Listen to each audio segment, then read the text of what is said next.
नमस्कार, फिर पैसा बोलता है में आपका स्वागत है। जब शुक्रवार का अंत हुआ, वहाँ से सोना ऊपर चला गया। सिर्फ 15 रुपया करेक्ट हुआ है, लेकिन वो आज सुबह से क्लोजिंग से 13,950 फ्राइडे से 200 रुपया आई है। 15,218 24 कैरेट गोल्ड। चांदी 250, लेकिन फ्यूचर्स मार्केट में 233 रुपया 95.25 के आसपास। ब्रेंट वापस 88। निफ्टी 320 पे 70 पॉइंट नीचे थी, लेकिन अब जो सीएएस क्लोजिंग हो रही है, ऊपर नीचे जा रही है, हम पता नहीं। Bank Nifty negative. IT, metal, auto, pharma marginally positive. FMCG marginally negative. आज हमारे स्टॉक्स में Titan 3%, hero motor almost 3%, टंगमेल 2.1, Zydus wellness negative 2.7। Titan 5,000 cross कर चुकी है। यूएस में बहुत बड़ा डेवलपमेंट्स है। पहला, यूएस ये कह रहा है कि H1B वीजा में जो 60 डे ग्रेस पीरियड है, नया नौकरी लो सर्च करने के लिए उनको 60 डेज ग्रेस पीरियड नहीं देगा। अगर आपका नौकरी आज चला गया तो अगले दिन ही आपके पास एक नौकरी होना चाहिए, नहीं तो आप वापस भारत आ जाए। ये पहला। दूसरा ये है, सेनेट ने लिंडसी ग्राहम बिल पास कर ली, जिसमें रशिया और ईरान से तेल लेने से 100% टैरिफ लगेगी। इसका मतलब है जो रशियन ऑयल भारत को आ रहा है, उस पे 100% का टैरिफ लगाएगा। इसका मतलब है भारत का जो प्रॉब्लम है क्रूड का, वो अभी तक खत्म नहीं हुआ है और वर्ष हो रहा है सिचुएशन। तीसरी बात, गोल्ड ईटीएफ के 2 हफ्ते से नेट इन्फ्लोस आ रहे हैं। भारत में भी स्ट्रॉन्ग इन्फ्लोस हैं ईटीएफ्स में। तो भारत में म्यूचुअल फंड्स की जो लॉस मेकिंग स्कीम्स हैं, वो ट्रिपल हो चुकी हैं।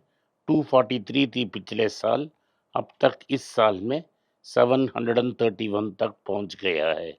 146 स्कीम्स 5 से 10% लॉस हो रही है और 93 स्कीम्स 10% की ऊपर लॉस हो रही है। एफपीए पहली बार पिछले महीने जुलाई महीने में नेट बायर थे।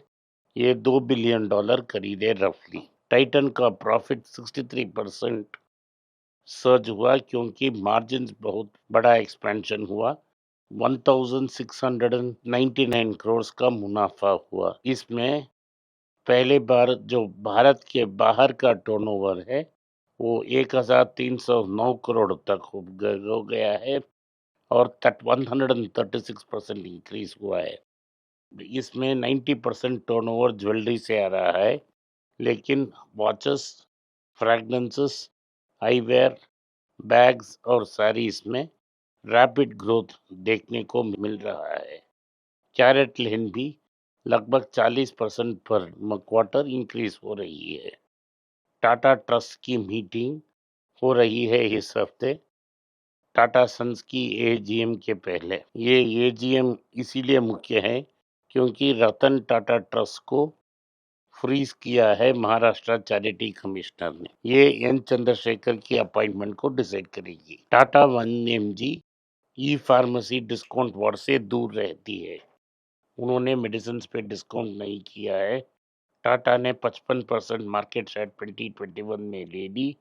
उसके बाद रेवेन्यू 309 करोड़ से लगभग 3,000 करोड़ तक पहुंच चुकी है। इसमें से 600 करोड़ डायग्नोस्टिक्स टेस्टिंग से आ रही है और टाटा एमजी नेट पॉजिटिव हो चुकी है। जाइडस लाइफ साइंसेस को यूएस एफडीए अप्रूवल मिल गई है।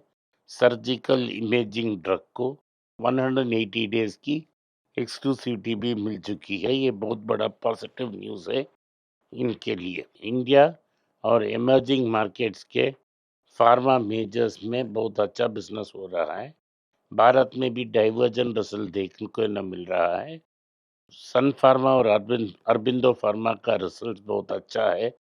उसी समय रेवलमेंट में डिपेंडेंट डॉक्टर रेड्डी और नैटको का कुछ पेन हुआ है। हीरो मोटर का कह रही है कि two wheeler industry nearly double digit growth तक पहुंच जाएगी 2027 में, और वो प्रीमियमाइज़ेशन पे कॉन्संट्रेट कर रही है और ये भी कह रही है उनकी इलेक्ट्रिक 2 मोटरसाइकिल इस साल की 2027 में लॉन्च हो जाएगी। इंडिया की कार सेल्स 31-32 तक 6 मिलियन यूनिट्स क्रॉस कर चुकी है।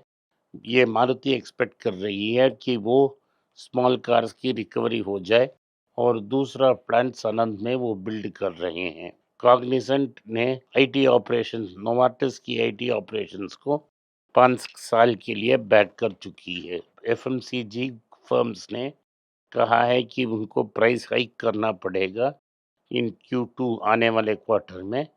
इनपुट कॉस्ट, जो कॉस्ट से वो सामग्री बनाते हैं, वो कॉस्ट बहुत बढ़ गए हैं। मैंने आपको इस चैनल में कई बार ऐसा कहा है कि जो आरबीआई के इंटरेस्ट रेट पॉलिसी के कारण इन्फ्लेशन जल्दी आएगा। आईटीसी के संजीव पुरी ने भी कहा कि इंपोर्टेड इन्फ्लेशन एक बड़ा प्रॉब्लम हो सकता है। आकाशा एयर को जो ईसीएलजीएस लोन इंडसइंड बैंक से 740 करोड़ का मिल चुका है। मॉनसून ठीक है कि नहीं है, हमें वेट कर पता नहीं करने के लिए टाइम वेस्ट नहीं करना चाहिए। अम्ब्रेला, रेनकोट, वाटरप्रूफ बैग से परचेज सेल्स के थ्रू हमें पता लग सकता है क्या कि ये मानसून ठीक ठाक चल रहा है कि नहीं। अभी तक ये सारे सेल्स नेगेटिव हैं पिछले साल की कंपैरिजन में, और इससे साफ न्यूज़ है कि मानसून इतना अच्छा नहीं है जो एंटिसिपेटेड थी। ग्रेग गैबल जो बेल्कशाइर्स के नए सीईओ हैं, वो अपना कैश पाइल डिप्लॉय करने के लिए शुरू कर चुके हैं। उन्होंने $85 बिलियन अल्फाबेट में इन्वेस्ट किया था और उन्होंने नेट $20 बिलियन इन्वेस्ट की है। एनवीडिया ने कहा है कि वो $3 बिलियन स्टारगेट डेटा सेंटर में इन्वेस्ट करेगी। आज के लिए इतना ही। आपने इस पॉडकास्ट को सुना, इसके लिए मैं आपका आभारी हूँ। अगर आप मुझसे संपर्क करना चाहते हैं, नीचे दिए गए ईमेल और व्हाट्सएप में हमसे संपर्क कर सकते हैं।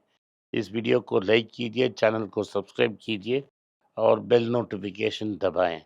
इस वीडियो को अपने दोस्त और रिश्तेदार के पास भेजें और उन्हें देखने की आग्रह करें।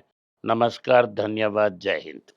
अगर आप मुझसे संपर्क करना चाहते हैं, नीचे दिए गए ईमेल में मेल भेजें। मेरी टीम आपके साथ संपर्क करेगी और मदद भी करेगी।